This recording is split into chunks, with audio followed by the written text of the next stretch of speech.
대법원 2016년 8월 30일 선고 2015-255265 판결입니다.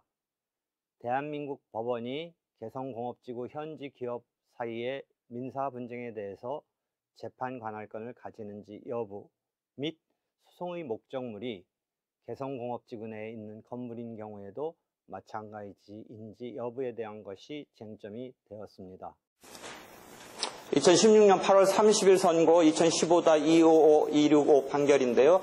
원래 국제재판 관할에서 이제 국가 간의 분쟁이나 뭐 가족관계 분쟁 뭐 등등 있을 때 어느 국가의 법원이 관할권을 갖느냐. 그러니까 일단 여러분이 관할 이런 거 할 때는 국내 법원을 당연히 전제로 해서 뭐 토지 관할이 어떻게 되느냐, 신급 관할이 어떻게 되느냐, 직분 관할이 어떻게 되느냐 이런 공부를 해왔는데 지금 그 이전에 국가 간의 관할을 이제 분배해서 주로 이제 우리나라 판례에 나오는 것은 우리나라 법원이 관할을 갖느냐 이 문제겠죠. 우리가 뭐 어느 나라 가서 했을 때는 그 나라에서 하느냐 마느냐는 그 나라에서 뭔가 판단을 하겠지만 주로 우리나라에서 일어나는 건데 이건 이제 일본하고 한국하고 홍콩 뭐 한국하고 홍콩은 국가인가 모르겠네요. 한국하고 뭐 어디 이런 국가 상정을 해가지고 국제재판 관할을 공부해 왔는데 그래가지고 여러분이 이제 국제사법의 그 조문이 2002년도인가에 생겼어요. 원래 근데 이론적으로는 민사소송법에서 하는 거예요. 국제민사소송법이라는 카테고리예요. 그러니까 여러분이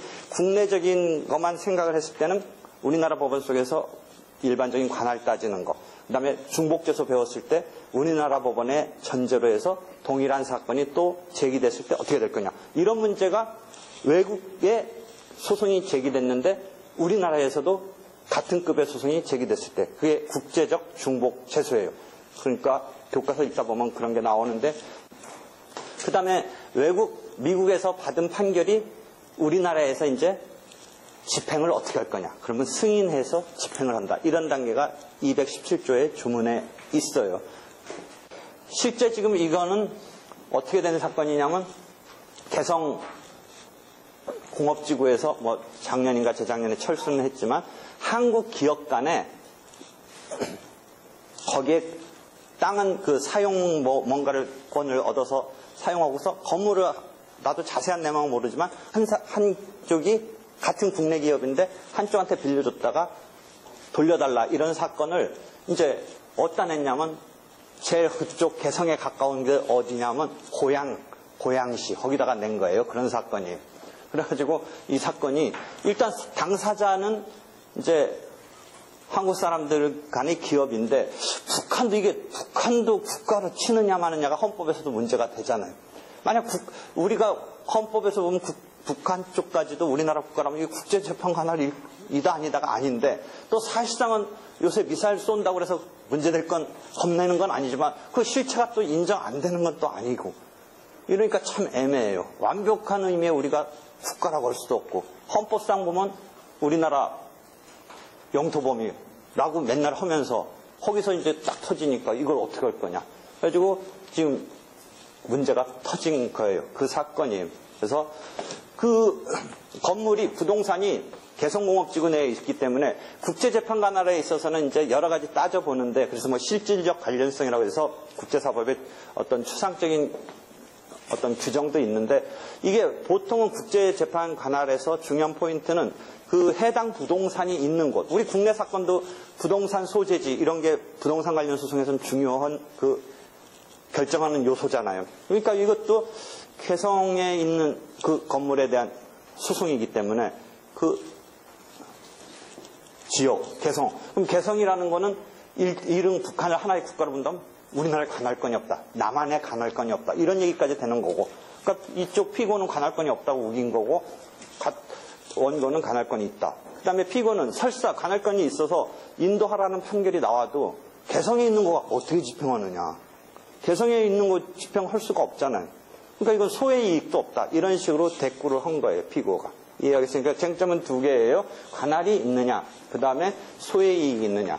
관할 있다고 했어요. 그 다음에 소의 이익이 있다. 소의 이익은 일반론으로 볼 때 여러분이 어떤 거가 하나 판례가 있냐면 공증된 문서가 있어요. 그래서 자기가 여러분이 또 공증법을 제대로 이해하는지 모르겠는데 당사자끼리 돈 빌려주고서 만약 내가 변제기에 못 갚으면 집행더라도 좋다라고 집행증서를 만들어요. 공정증서를 만들어요. 그럼 집행증서 받아놓고 있는데 그러니까 이 채무자 쪽에서는 그거 받아놓고 있는데 판결 비슷한 걸 갖고 있는데 왜 소송을 내느냐라고 따질 수도 있어요. 그렇지만 그 집행증서를 갖고 있더라도 소송을 못할 건 아니다. 뭐 이런 생각을 해볼 수 있어요. 그러니까 집행을 하느냐 못하느냐, 뭐 집행을 할 수 있다고 해서 소송을 못 내는 것도 아니고 못한다고 해서 소송 못 내는 것도 아니고 뭐 이런 거기 때문에 이 경우도 개성에 있어서 실제 원고 네가 이기더라도 개성에 있는 지금 건물을 어떻게 할 거냐. 그 뭐 소송할 필요 없는 거 아니냐. 그 다음 단계를 못 하는 건데 라는 쟁점이 하나 있었어요. 근데 관할 있다 우리 파주 쪽의 개성하기에 제일 가까운 게 고양 그 시군 법원인가 지금 정식 법원이 지원이 됐을 거다.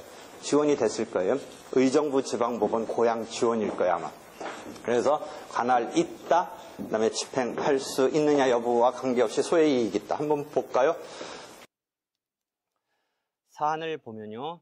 남한 주민이 남북 교류 협력에 관한 법률에 따른 협력 사업의 승인을 받거나 신고의 수리를 받아 개성공업지구에 설립한 우리 현지 기업 사이에서의 개성공업지구에 위치한 물론 토지 이용권은 취득하였습니다. 이 사건 건물에 관한 임대차 계약 기간이 만료하였다는 이유로 인도 청구의 소를 의정부 지방법원 고양지원에 제기한 사안입니다. 1심과 항소심에서는 재판 관할권이 문제되지는 않았습니다. 제1심에서는 원고의 청구가 인용되었고 이에 대해서 피고가 항소를 하였음에도 항소는 기각되었습니다. 피고가 이에 대해서 상고를 하였습니다.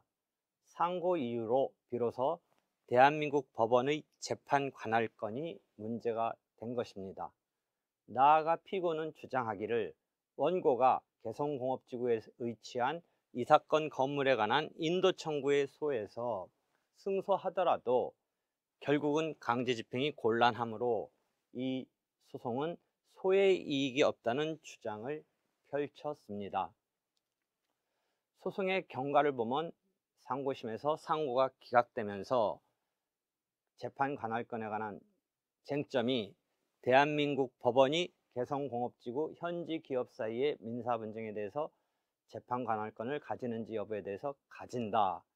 그리고 소송의 목적물이 개성공업지구 내에 있는 건물인 경우에도 마찬가지인지 여부에 대해서 그렇다라는 판단을 내렸습니다.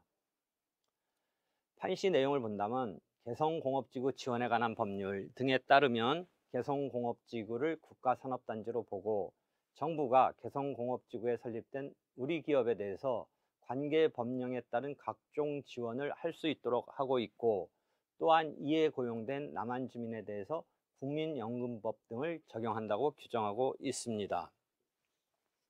그리고 개성공업지구 현지 기업 사이의 민사 분쟁은 우리 헌법이 규정하고 있는 자유시장 경제 질서에 기초한 경제활동을 영위하다가 발생하는 것이다 라는 내용도 밝히고 있습니다.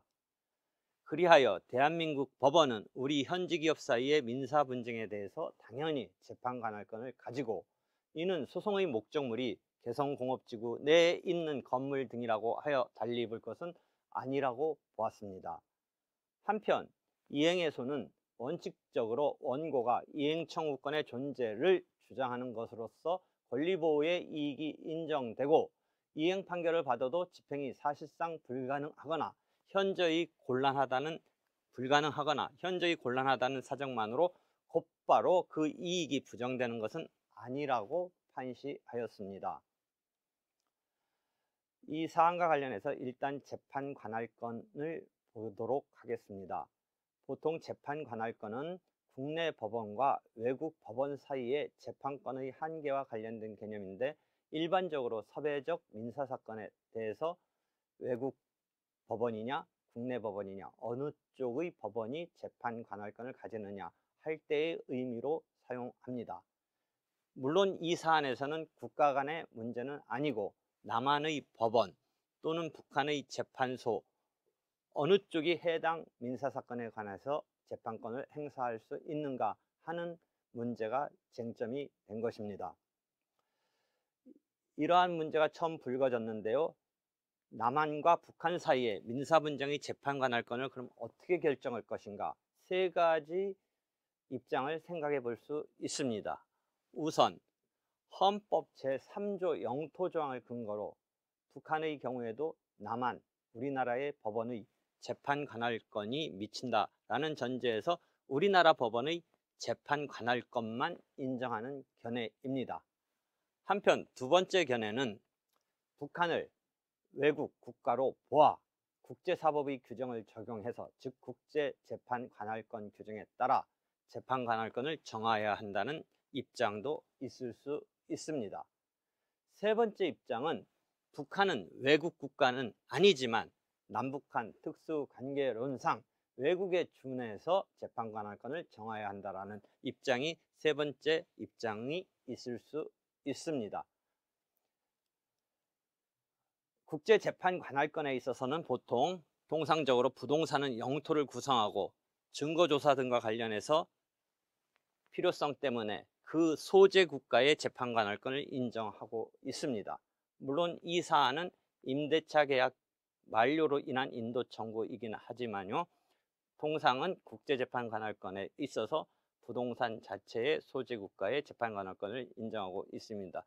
예컨대 한국과 어떤 B국이 부동산 소유권 등을 쟁점으로 한 사안이라면 그 부동산 소재지 국가가 관할건을 가진다라는 그런 입장입니다. 그 다음에 그런 국제재판관할건의 문제가 여기에도 관련된다는 점이 말씀드리는 바이고요. 한편 개성공업지구 내에 남한법원의 재판 절차를 지원하고 남한법원 판결에 기한 강제집행의 문제도 실시할 수 있는 그런 업무를 담당할 기관의 설치 필요성도 한편 우리가 생각해 보아야 합니다. 그래서 이런저런 어떤 문제에 대해서 종합적으로 법률적으로 분석한 어떤 참고 자료를 한편 소개해 드린다면 박원규 판사님의 남한과 북한 사이의 경제활동에 따른 법적 분쟁에 관한 그 논문으로서 개성공업지구에서의 경제활동과 관련된 민사분쟁의 사법적 해결 방안에 관한 연구의 사법이라는 논문집에 참조하시면 되리라 생각합니다.